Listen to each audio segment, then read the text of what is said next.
আজকে তোমাদের শেখাবো বার নির্ণয়ের সহজ পদ্ধতি, কিভাবে বার নির্ণয় করতে হয়। দেখো 2010 সালে 1 ফেব্রুয়ারি সোমবার ছিল, 2010 সালে 1 মার্চ এবং 2010 সালে 1 এপ্রিল কি বার ছিল।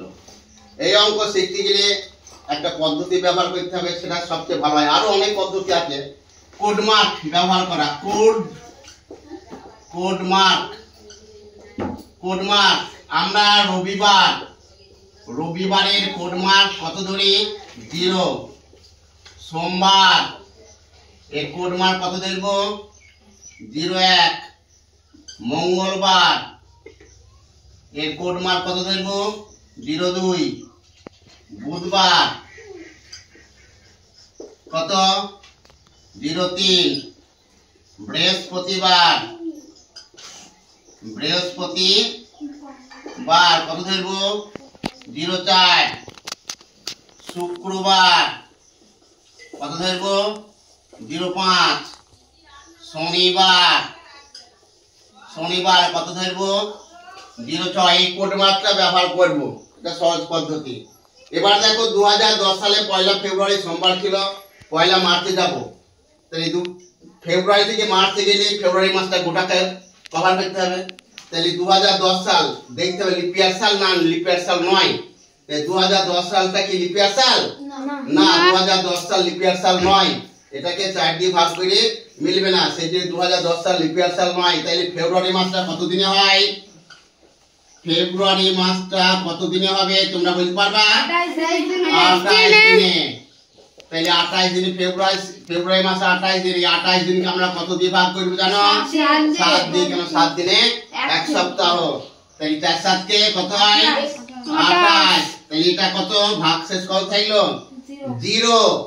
তাহলে 0 আর 1 ফেব্রুয়ারি সোমবারের কোড মার্ক কত? 01। তাহলে যোগ করলে কত হয়? 1 বা 01 একই। এই 01টা কার কোড মার্ক? সোমবার। তাহলে আমরা 2010 সালের কি 1 মার্চ কি বার হলো? 1 মার্চ সোমবার ছিল। এইরকম ভাবে এবার 1 এপ্রিল যাব। 1 এপ্রিলে যেতে হইলে মার্চ মাসটাকে টোটালটাকে কভার করতে হবে। তাহলে মার্চ মাস কত দিনে হয়? মার্চ মাস হয় 31 দিন। তাহলে 31 কে আমরা কত দিয়ে ভাগ করব? 7 দিয়ে। 7 দিনে 1 সপ্তাহ। 4 7 কে 28। 28 কয় 11? 3 11। এই 3 আর সোমবার ছিল 1 মার্চ ছিল সোমবার। এই সোমবারের কোড মার্ক কত? 01। যোগ করলে কত হয়? 04। 04টা কার কোড মার্ক? 04 বৃহস্পতিবার। তাইলে 2010 সালের 1 এপ্রিল 2010 সালের 1 এপ্রিল কি বার? বৃহস্পতিবার ছিল। বোঝা গেল?